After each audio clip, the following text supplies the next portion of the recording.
Selamat pagi pemirsa, apa kabar Anda di pagi hari ini? Senang sekali saya Graciela Taime dapat menjumpai Anda dalam Berita Papua. Sejumlah informasi menarik dan teraktual telah berhasil dirangkum tim redaksi kami. Berikut 3 berita utama hari ini.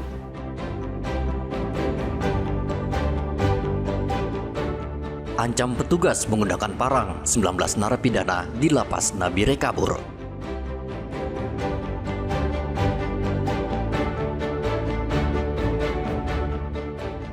Ratusan siswa asli Papua asal Kabupaten Puncak terima beasiswa untuk kuliah di universitas unggulan.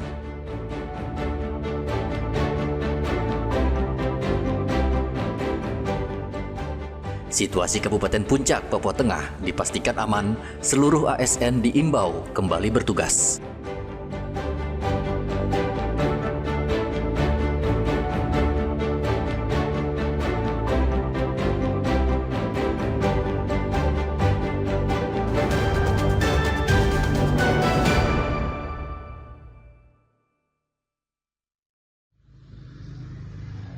Sembilan narapidana di Lembaga Permasyarakatan Kelas 2B Nabire, Papua Tengah melarikan diri pada hari Senin.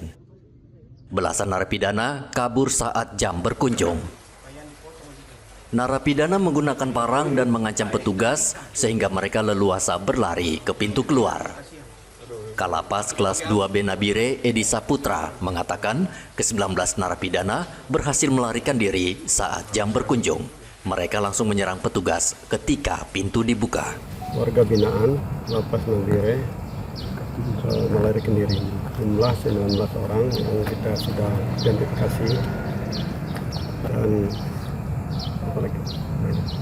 dan melalui kebetulan tadi pas lagi jam berkunjung.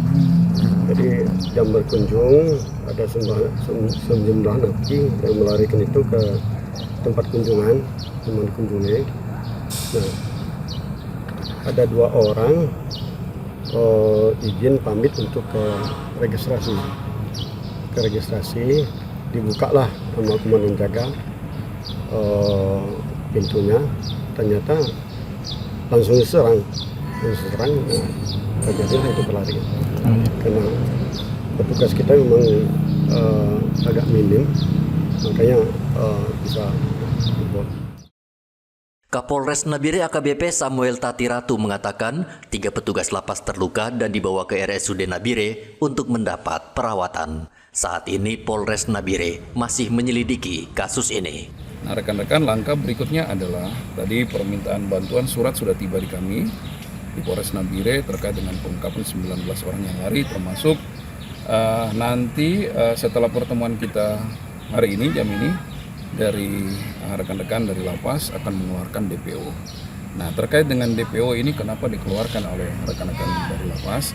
Dikarenakan statusnya bukan lagi dalam tahap penyelidikan atau penyidikan di Polres. Jadi ini sudah masuk dalam warga binaan dari lapas, sehingga DPO itu akan sangat membantu kami dalam penugasan dan menyebarkan informasi di lapangan.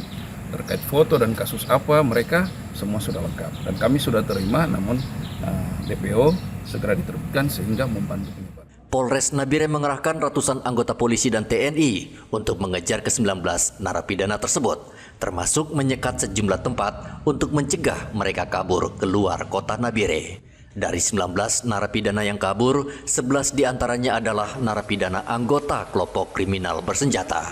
Diduga merekalah yang menjadi otak kaburnya narapidana. Igobat Momolin melaporkan dari Nabire, Papua Tengah.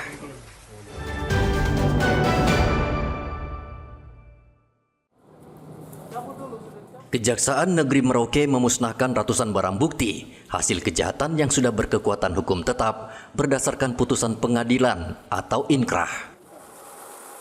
Pemusnahan berlangsung di halaman Kejaksaan Negeri Merauke pada hari Selasa. Pemusnahan barang bukti itu juga disaksikan langsung kepolisian dan BPOM Merauke. Ada 260 barang bukti yang dimusnahkan, antara lain senapan angin, tombak, busur, anak panah, narkoba, serta minuman keras. Kepala Kejaksaan Negeri Merauke, Sulta Sitohang, mengatakan sesuai peraturan barang bukti tersebut harus segera dimusnahkan agar tidak disalahgunakan. Jenis apa saja Pak Kajari yang dimusnahkan tadi itu? Sofi, narkoba, sabu maupun ganja, senjata ini tadi, senjata tajam. Tajamnya. Ya. Nah, jika sebelumnya jumlah BB yang dimusnahkan itu dibandingkan sekarang ini, kira-kira banyak yang mana Pak Kajari? Dibandingkan yang sebelumnya itu? Kalau yang sebelumnya banyak. Banyak ya? Karena kita kan mau mengurangi penumpukan BB di barang bukti. Jadi dengan maksud itu supaya berkurang lah. Berkurang. Ini periode bulan berapa Pak Kajari? Kalau saya sekarang nggak main periode. Oh, tidak mau. Iya. Banyak? Jika lihat banyak udah putus, sudah putus, tidak perlu lagi numpuk. Karena apa? Kalau dia menumpukan kan kita menghindari hal-hal yang berkurangnya bau juga ya. Barang bukti ini berasal dari 22 perkara pidana mulai dari pembunuhan, penganiayaan, hingga kasus narkotika dan keimigrasian. Tahun ini Kejaksaan Negeri Merauke sudah 2 kali memusnahkan barang bukti yang sudah memiliki kekuatan hukum tetap. Muhammad Ridwan melaporkan dari Merauke, Papua Selatan.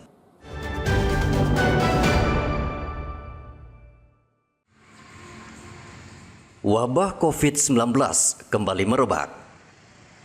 Sejumlah negara di Asia Tenggara kembali mencatat banyak warga mereka terpapar COVID-19 yang 5 tahun lalu melanda dan melumpuhkan perekonomian dunia. Dinas Kesehatan Merauke meminta masyarakat waspada karena penyakit ini tetap berbahaya, apalagi muncul dengan varian baru yang bisa mematikan. Kepala Dinas Kesehatan Merauke, Neville Muskita, mengatakan pengalaman 5 tahun lalu bisa menjadi pelajaran bagi masyarakat. Ia meminta warga menerapkan kembali protokol kesehatan seperti mengenakan masker dan mencuci tangan yang bersih. Intinya kita peningkatan kewaspadaan dan surveillance ya. Tetapi COVID ini kan juga bukan baru. Artinya sudah ada pengalaman sebelumnya negara kita pernah COVID, dan kita di Merauke pun juga sudah mengalami hal itu, sehingga seketat apapun artinya dari pengalaman penegakan di pintu masuk. Karena ini virus dan dia bisa lewat orang dan barang, dan kemungkinan besar itu juga sulit dicegah. Yang bisa kita lakukan adalah untuk melindungi diri masing-masing dan keluarga, kan gitu. Misalnya ketika ada di ruang publik, misalnya pakai masker, ya itu menjadi hal-hal yang penting untuk pencegahan pada diri masing-masing. Karena kita nggak tahu orang di sebelah kita, ya ada di sekitar kita itu. Misalnya terinfeksi penyakit atau tidak kan kita tidak tahu, yang misalnya ditularkan. Wabah COVID-19 mulai melanda sejumlah negara. Bulan Mei lalu pemerintah Malaysia mencatat ada 600 kasus COVID yang terjadi per minggu. Begitu juga di Thailand, ada 16.000 kasus COVID baru dan 6 orang dilaporkan meninggal dunia. Organisasi Kesehatan Dunia mencatat sekitar 15 juta orang meninggal dunia akibat pandemi COVID-19 yang melanda tahun 2020 hingga 2021. Muhammad Ridwan melaporkan dari Merauke, Papua Selatan.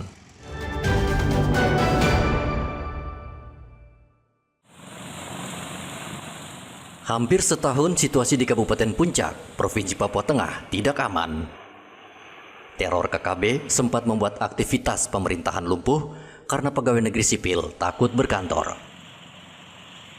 Pada hari Senin, Bupati Puncak mengumpulkan seluruh pegawai di halaman kantor Bupati dan melaksanakan apel gabungan bersama TNI dan Polri.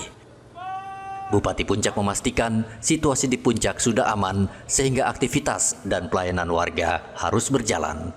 Kita sebagai abdi negara dan pelayanan masyarakat sangatlah penting untuk menjaga jalannya pemerintahan dan pelayanan kepada masyarakat di Kabupaten Puncak.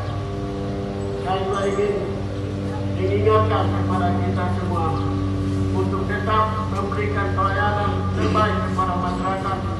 Apapun jabatan dan tugas kita, mari kita jalankan dengan tanggung jawab dan niat baik. Karena kita ini adalah pelayan masyarakat. Saya juga mengajak kita semua untuk selalu menjaga suasana kerja yang aman, nyaman, dan damai. Perbedaan suku, agama, atau latar belakang bukan alasan untuk. Meski masih harus waspada, Bupati tetap meminta seluruh ASN yang masih berada di luar Puncak kembali melaksanakan tugas.